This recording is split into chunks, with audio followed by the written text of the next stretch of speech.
Viola, did you have any such experience? My dear, how do I start?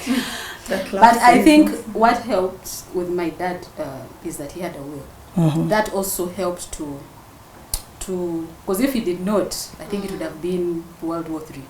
But it helped that he had a will, so it sort of helped. But you will not believe that after he died, we were in court, I think, for 3 years. You know how they say someone has a child, someone just appears on the day of the funeral. No, someone had been coming when he was sick, and then on the day of the funeral he's there, and then she's there. This is my son, is entitled. You know, imagine you're at a funeral vigil. People are like already jostling, and they're power brokers with different uncles who are taking different sides. So it is really the most. And luckily, when we went to court, DNA proved that he wasn't a son. And that is very painful. Imagine you'd be like very painful. 3 years, you're there fighting, you can't access his pension, you have to go to school. But because nothing can be accessed. Because it's law, it's legal. You can't access the bank accounts, you can't go to the bank, you can't, you can't even do that. So usually, that's what usually happens. But even with the family thing, it also happens. But you become a soldier. Trust me, you become like Joanne Arc. You stop breathing and you put on the other. You put on an armor. Yes, because me, I know, because I'm a lawyer by profession, so me, I have no time for nice talk. This is my father's property, and that is what me, I've told them even to deal with the. They were like, you will get married and go to what? I told them if I got married to a Chinese man, if I got married in the moon, this is my father's property. It remains my father's property. My father's property will always be my father's, so it will always mine. And as long as it was what he told me and what he told his lawyer, that is the end of the discussion. And that's the most important thing. That's the most important thing. So for me, luckily, at least there are things that he would tell me, like, oh, you go, I put this here. He would tell me, go and check it out, or he would try and take you.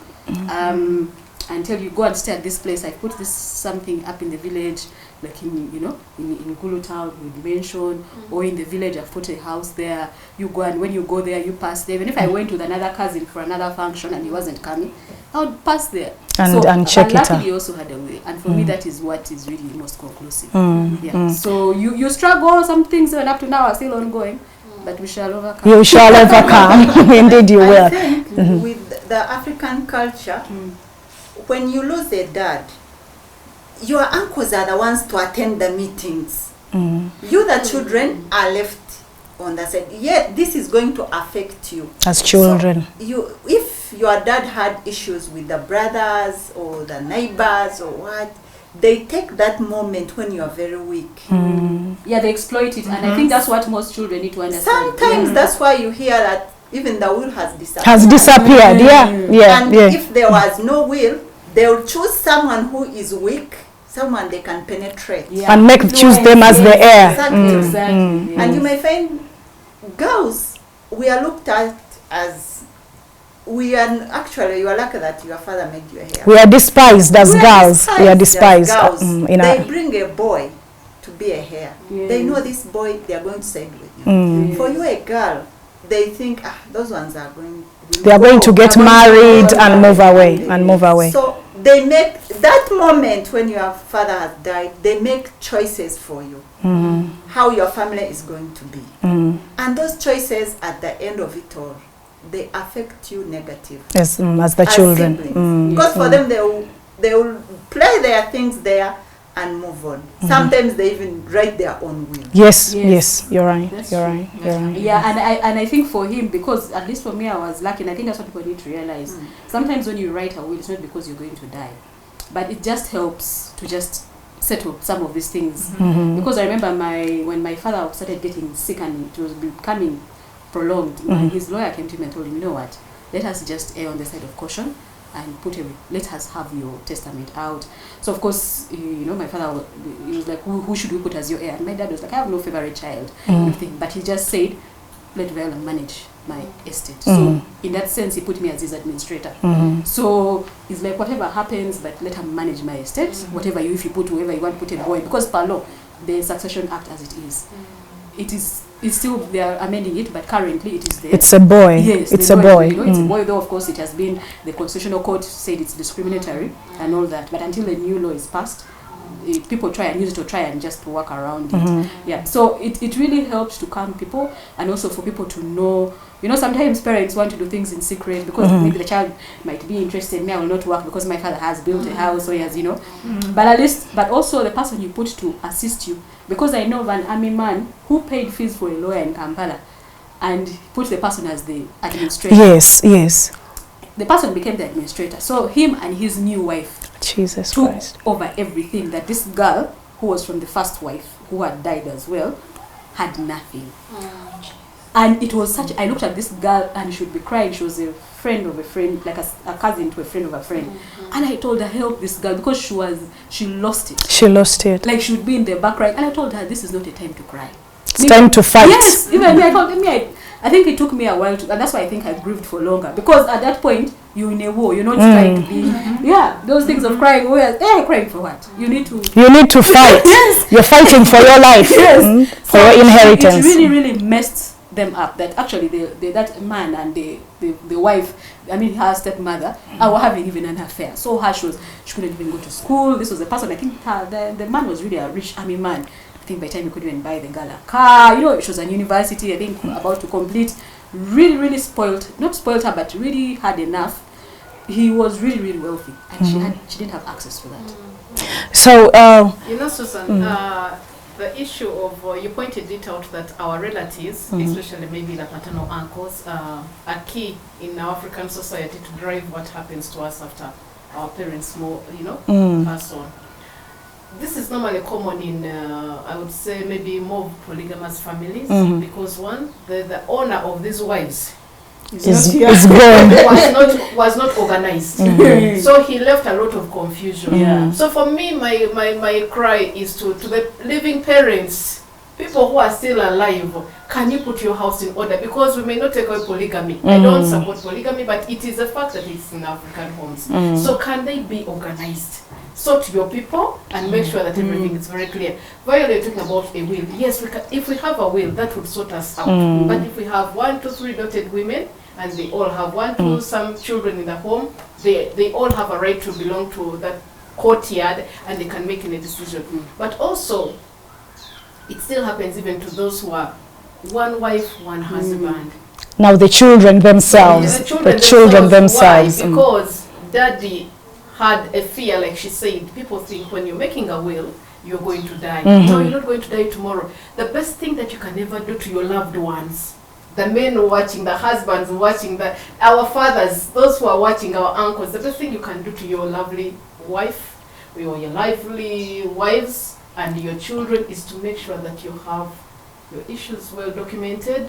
You know what belongs to so and so, what you want to be run in whatever way. If you want it to be managed as an estate, you need to be able to set it out much earlier.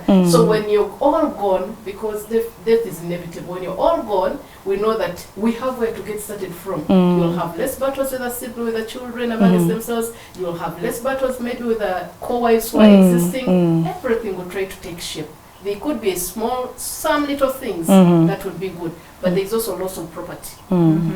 Like we were talking about it. We have so much money in the bank seated because the fathers are like she says, you don't want to expose your children to your big fat account, and you're like, you know what? Let me keep it. And you're keeping it even from your wife, not only from your children, but even your wife. Yes, that let life just keep moving, because I know that I have this for a rainy day, whatever is going to happen.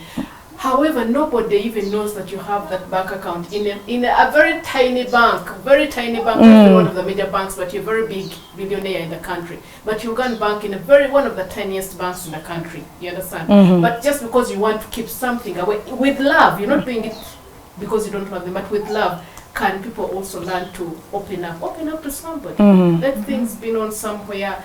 Document, if you cannot document your documents somewhere. And hopefully that when you open up to that person, they will be kind enough. They will be kind enough to let your family know when you pass on.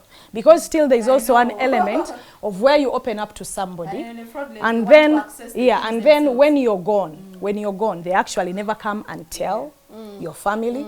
They will still play around with what you have left behind, and they will take it away from you. Let me ask Viola, is there a law that enables the family to openly search or publicly search for some of these. Right. No, truthfully, Viola, people, we have children who are not going to school. We are having people who are losing everything, and everything comes to a standstill for years, and there's money somewhere lying idle. What, as lawyers, what is being done? To search, like, for what do you mean, like, search? Because you can't now, you see, when someone dies, you might just be suspicious. Maybe go to a bank and say, maybe my father had money. Can you search it? Because why are they doing maybe is wondering where to go? Because we do not is there something that we can do now to refine the law to make it a bit, more supportive when people are trying to follow up on the estates of the late?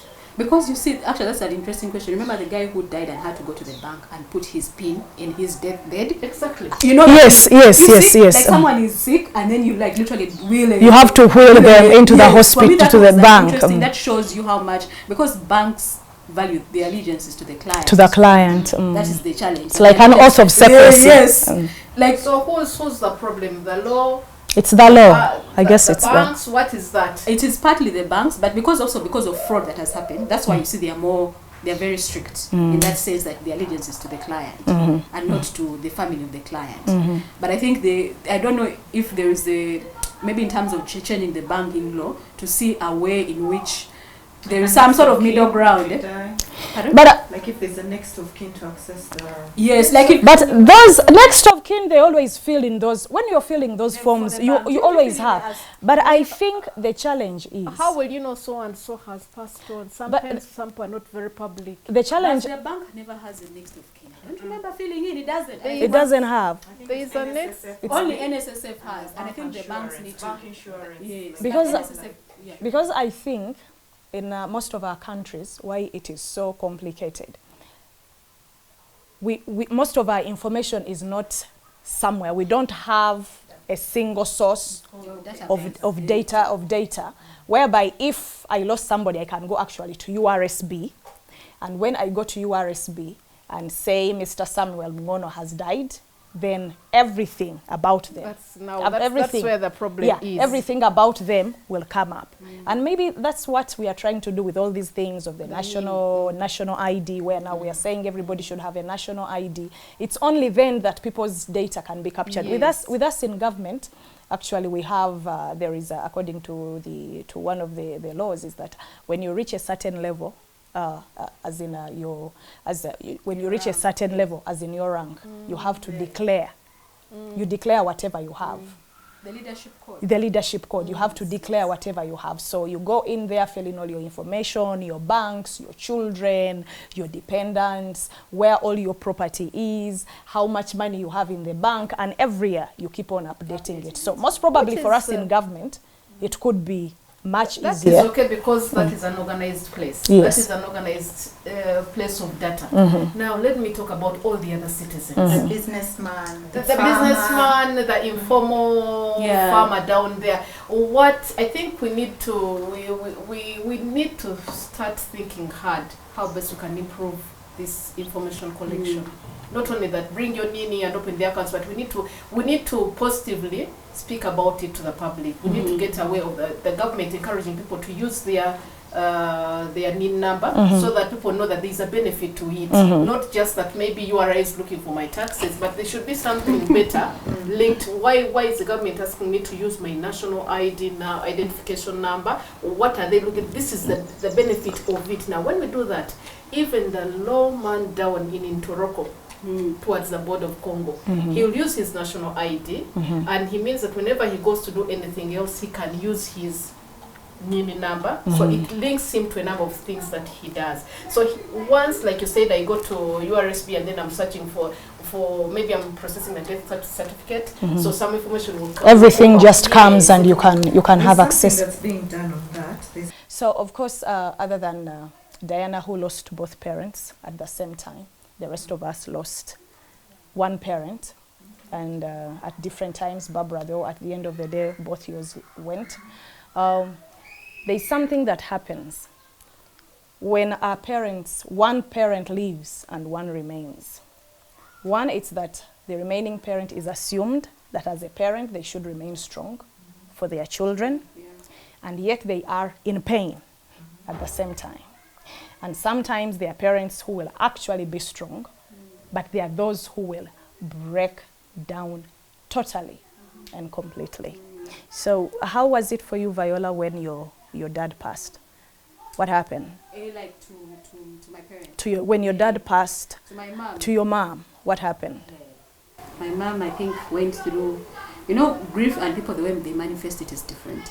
So someone might not be crying every day and everything, but you can see in the actions that they do that they are grieving differently. So for her solution was to be like a fixer. Let me fix this, let me do this, I want to make money like this, and that kind of thing. The pressure is now on me, I need to go out, conquer the world. So that is the way it really manifested. And it really became difficult because at some point you're like, okay. So she's like, I want to invest in this. So I think she was like frauded in that sense. Like, I want to invest in this. Maybe I'll make quick money. I have to pay fees for so and so, that kind of thing. So that's what really it manifested for her in that way. That was the. So that is what I see was the major. She tried now to push herself harder than before. Yes, in a sense that actually making so many mistakes for something maybe she was not qualified to do. And trying to fix. Because now all of a sudden you want to be a businessman when you've never been. Never been. Yeah, so that is what really, and it really messed up for a while, but yeah. Eventually she did come around. Barbara, how was it for you when mommy left? How did daddy handle it? Tough. It was really tough. From that day until the day he died, he never slept with lights off. The lights had to be on. The lights had to be on. And then he had this constant, like you just see him like lost. You look at somebody and you see they're lost in thought. And then for that, I don't know if it's something like it's something that God has given me grace for. Like I kind of be there for people. It doesn't matter like who I'm strong first, and then like I later like break down. I find like my own corner and put my grip in there. Usually I'm the stronger person. So I had to be there for my dad. Given that right from the beginning, when mommy passed, I had to be there for my dad. Make sure his clothes okay. His suits at the dry cleaners. He's ready for this. He actually, at that point when my mom died, he was resigning from his job, and then after 1 year of grieving, he got another job, and he had to move out of the country. He went. So it's somehow when I look at it, when I look back now, I see how God kind of orchestrated everything. It was like my dad working in Liberia. He was head of finance and something, the Red Cross there. So back home here, I'm with my siblings. So, but the other side, the way he would call us all the time, I just told him, you know what, resign and come back home. Because the way he still couldn't settle. He couldn't settle. He thought maybe I'll go to another country. New start, new skill, do something different. It still did not cut it for me because he kept on saying, you guys, your mother was everything to me. So in that he was grieving. Yes, he literally told us that. And because the last years they had spent together, is when we'd see them like go out to the disco together, go out drink together, and yet like in our younger years, like they would not move. This time they were together. Their connection was stronger now. So it really hit him bad because I'd never seen a man cry on the ground like when they lose like a child or a spouse. But my dad literally mourned on the ground. Like the first day he kept hitting the ground, like and mentioning my mom's name. Like he's like, I can't believe you. What have you done to me? How could you leave me? How am I going to move on? It took time for us to really put him into. Would even be afraid of leaving him alone sometimes. But like the way he raised us to be tough girls, like we're kind of tough and bold. Macho girls. He passed on, and the clan, like the head of the family, like sat us down. The meeting lasted 5 minutes. They were like, these girls, we cannot manage them. We have left everything. You handle your things. You think you can't? We're like, yes, we can because we know who's on our side. But my grandma knew because my grandma was in that meeting. She just looked at us, smiled, and put her head down. And she knew you were in charge. No one touched anything that belonged to her dad. Because they just feel like those girls, there's no way that you can. I remember when my dad, of course, died, and here was my mom by herself, and I remember one thing that happened to my mom. From the time we were children, my mom was not a village girl. She never wanted to stay in the country. Her place was in town. So it was like this was an opportunity for her to escape from this prison that she had been in for a very, very long time. And also, of course, I realized as much as it seemed like an escape, it was fear. Because we had all grown up, the 10 of us, grown up, everybody living their own life. And in that house, in most cases, it was her and her husband, and maybe a caretaker. So now here was that husband. And I remember what she used to say was that it does not matter. When he was in a wheelchair, I knew he was there. That is what she used to say. When he was in a wheelchair, at least I knew he was there. So staying in that place was the most difficult thing for her. So I realized that now, as siblings, we had now to become so nice to our mom, to convince her that this is your home. And no one is going to stay in it if you don't. We have all moved on, we have our lives, and I cannot imagine you renting an apartment somewhere when you have such a home. Where will your grandchildren go when they want to go to the village? So it took a lot of cajoling, it took a lot of bargaining, and she became like a child whom you have to give a sweet, give a chocolate, convince her. Actually, parents become like that when they become like children. At some point, you have to become the parent. Yeah, it's actually, you're right. Yes. At a certain point, you have to become the parent, because I saw that is what now we had to step into. We had to become now the more organized ones, the more responsible ones, the ones who see the world on her behalf. And I remember one experience when I got a new vehicle from my workplace and I drove home. You see, I thought this was going to make her happy. As soon as I stepped out of the car, she broke down and cried. Why? She was like, your dad should have seen this. So it's like what seemed like a milestone brought back sad memories for her, because these are constant reminders. I believe every parent would love to go through whatever they go through, the ups, the downs of their children with their spouse around. Yeah, of course. They want their spouse to be part of this whole excitement, the boredom, the sadness, the pain. They want to be able to express this with you. So I realize that now parents become our children. We have to take on the mantle and stand. You have to fight for your land just like you had to. Your mom is around. The will is actually there, but she takes a back seat. Not because she doesn't want to fight, but I think for her, the death of her husband is the most important thing to her. Or the death of the other spouse is the most important thing. So for them, because they have stayed together for so long, what connects them is gone. As much as we, the children, may think we've lost a dad, your mom has not only lost a partner, she has lost a confidant, they've lost their best friend. So the healing process can never be the same. It can never be the same. And that drives me to our next question. Do we actually heal from the loss of a parent? Diana, would you say you have healed from the loss? What happens? Do we heal? Do we move on? What happens? I think with time, you just feel lighter. You feel better because you can never take away the triggers. Any other time that you're moving, it could be just an old car. Sometimes I'll see that sun in town. Or sometimes not even that sun, but I've seen in the courtyards of people UVKs parked. Yes. And I knew that my dad used to drive the UVK. My mind completely runs to daddy. It could be just seeing even one of his old students, and immediately, like you said, I start wishing, or I step into an office and somebody says, "Oh, you're in Toronto, yes. You went, my dad." They said, "That was my best friend. We grew up together." Then, so the memories get back. Or even for someone saying that, but there are things that bring those triggers.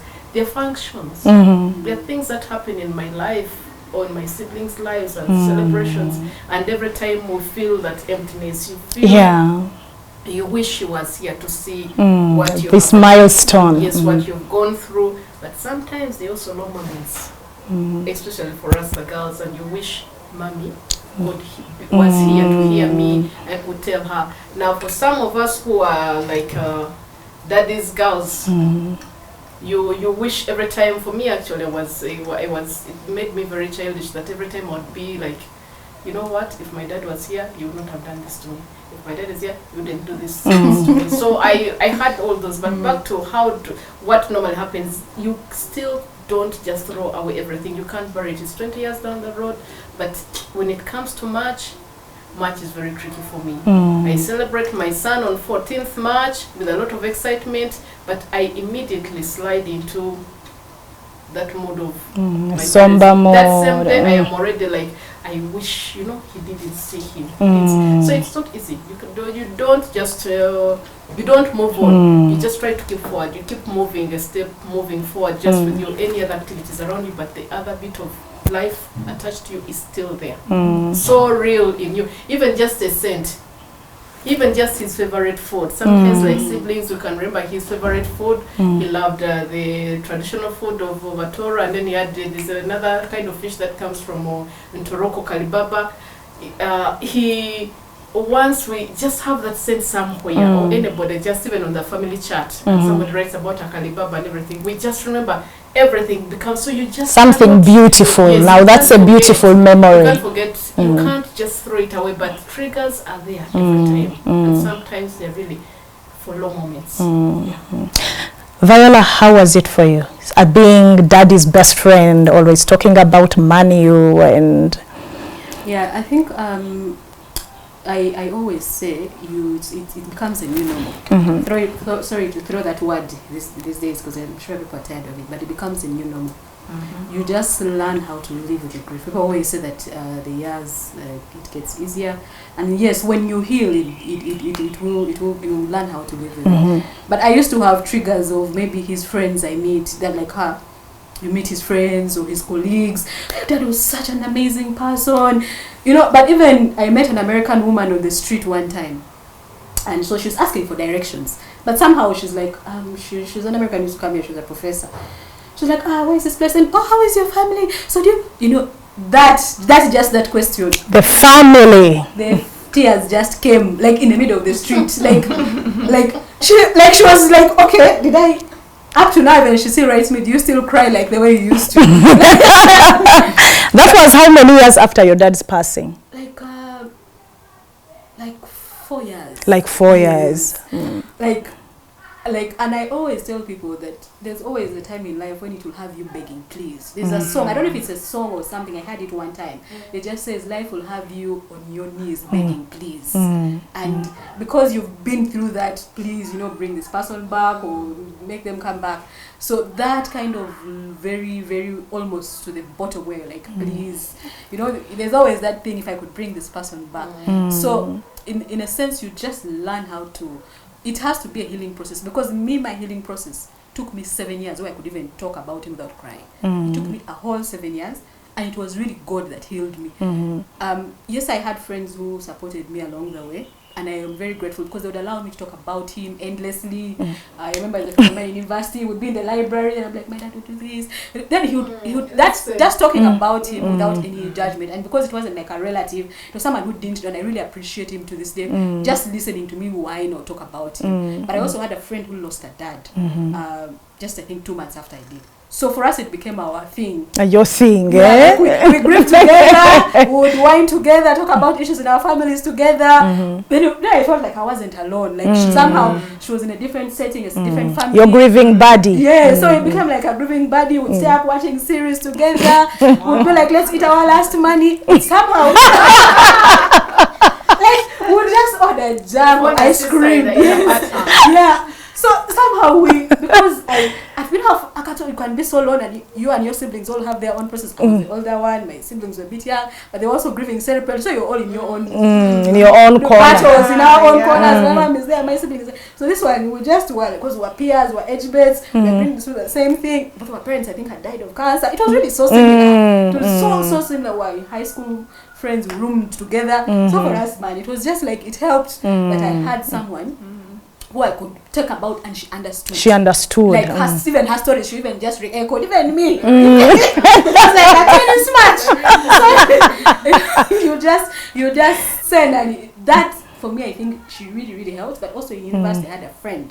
When I got thrown out of university, like, couldn't pay fees anymore. The room I was staying in, I got thrown out. Not thrown out, but really, you can't pay. You polite. You know, before you know. So I had a friend who literally told me, Viola, come and share a room. She slept on the floor for 2 years while I slept on her bed. That's amazing. Like, I've never forgotten that. Like, she said no. So at first I thought it was because, you know how you visitor, you give in the bed for the first time. So at first I refused. She's like, no, you sleep there. So I thought, okay, day one, whatever. But she slept on the floor for 2 years. She bought me food because I no longer had food. Or I had to take up like 2 jobs because eventually I used to work. And you were outside your home country. Yes, you were in South Africa. I was working on campus as a tutor.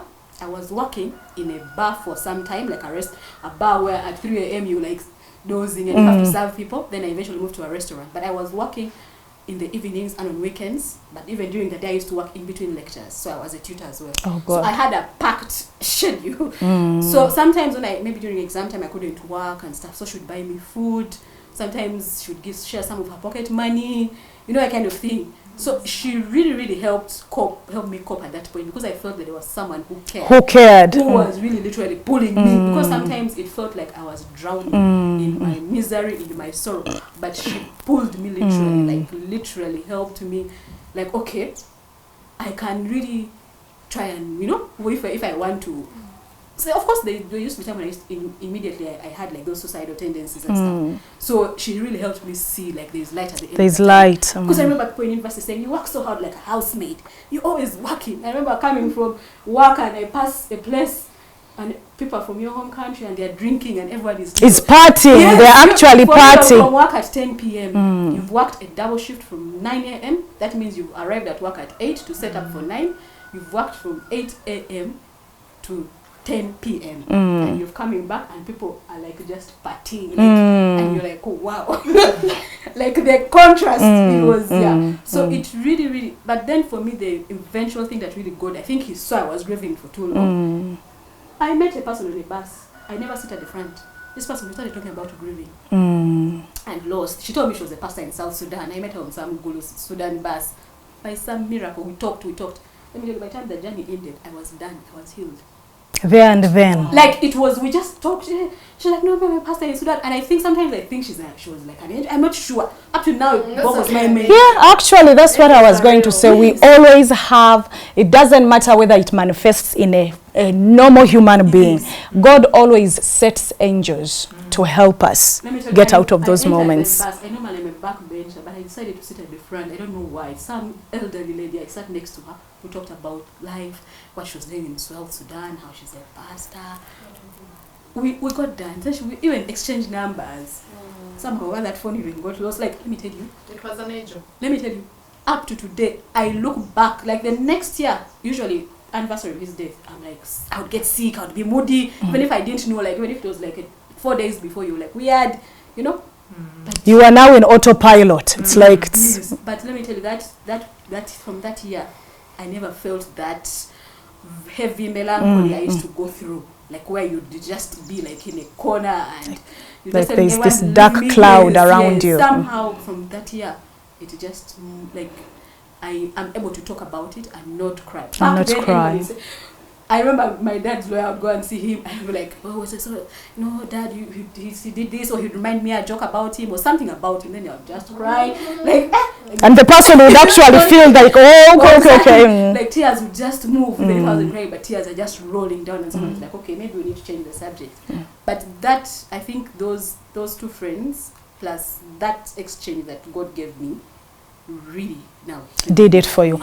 I remember, I think for me what actually happened was that It was more of a spiritual thing like you.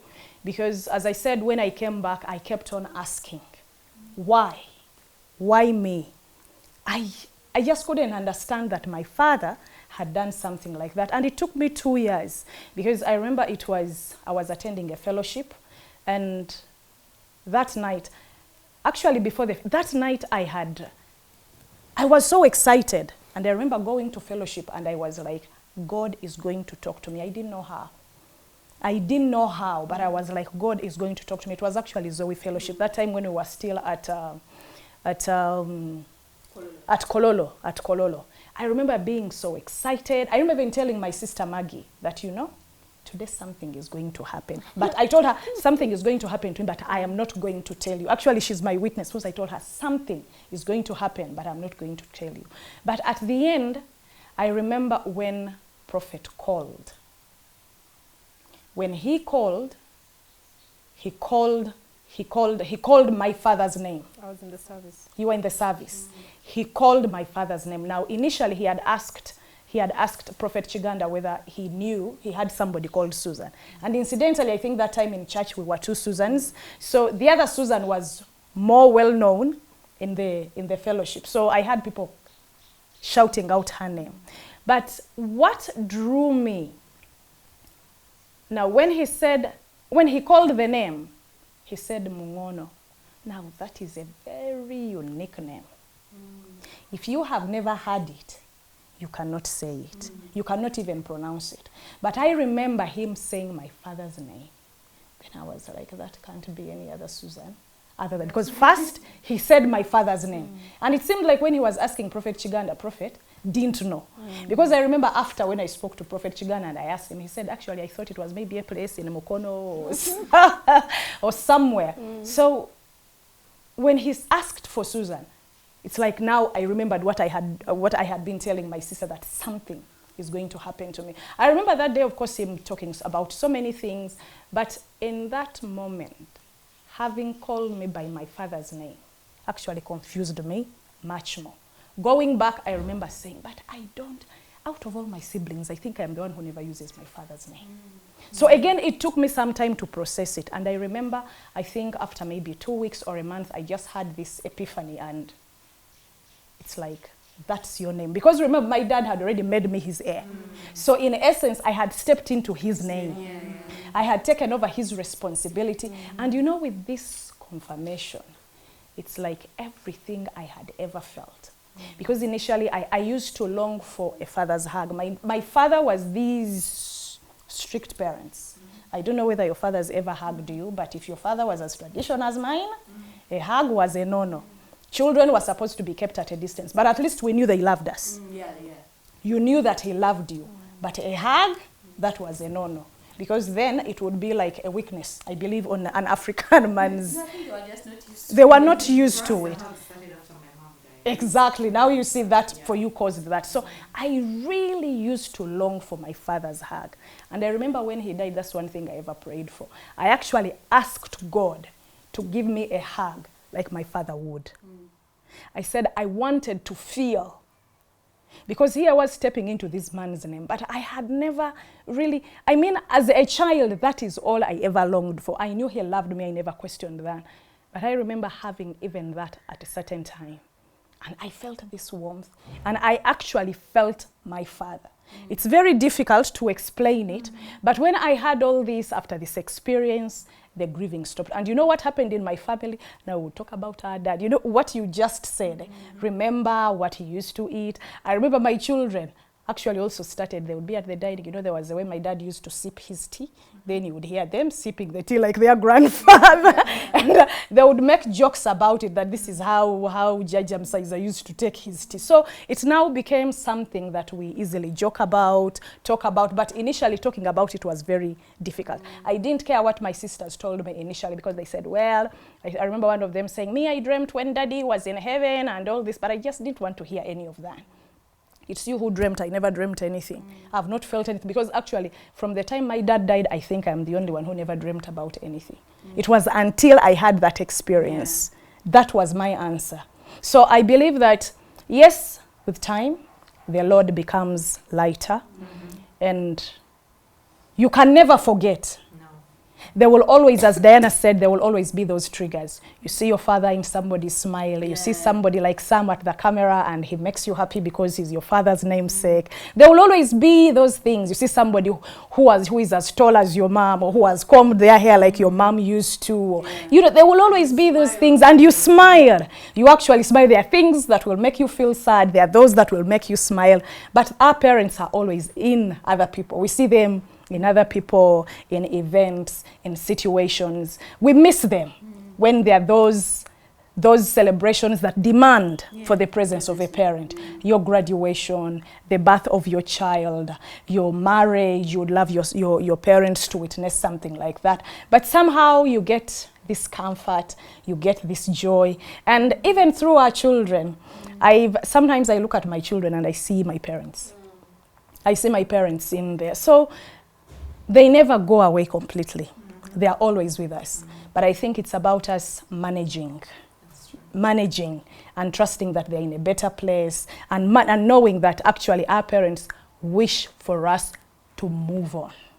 They wish for us to enjoy our lives. They don't expect us to be behind grieving, because your parents work throughout their entire lives to make you happy. That is what our parents work for, to make us happy. And I think that is what I always used to tell my siblings, because me, I was the older one, but I told them, I don't want this death to define you. That you will look back 20 years from now and you realize that your life ended here. You don't want to go to school because your father died. I told them this is just, and I think also knowing that, you know, the only one, because I remember one time when I was wallowing in self-pity, I told myself, you know, and I always tell people, of course, like we've always been told, the Holy Spirit is just a comfort and not an encouragement. So you have to encourage yourself. And I remember telling myself, and then we don't want to be defined, but also the people that don't want you to succeed, like some of those relatives. You also want to tell them that you can. That I've actually made like, it. You're not just because, like, oh, what? Now you used to eat meat. Now it's no longer there. What? I told my siblings 2 things. Let this death not define you, because 10 years from now, no one will care that you lost a father. No one will care. You get, like, everyone has their own issues. They have their own issues that they're going through. You don't have often written on your t-shirt, you know, so lost a father. So I told them, let us not get defined by this moment, but let us, you know, let us rise from it, that we face our pain, but then make sure that we are better for it, you know, where that whole concept of all things work out for your good. Yeah, that's true. Yeah, so that is what I stayed away from anything else beyond that.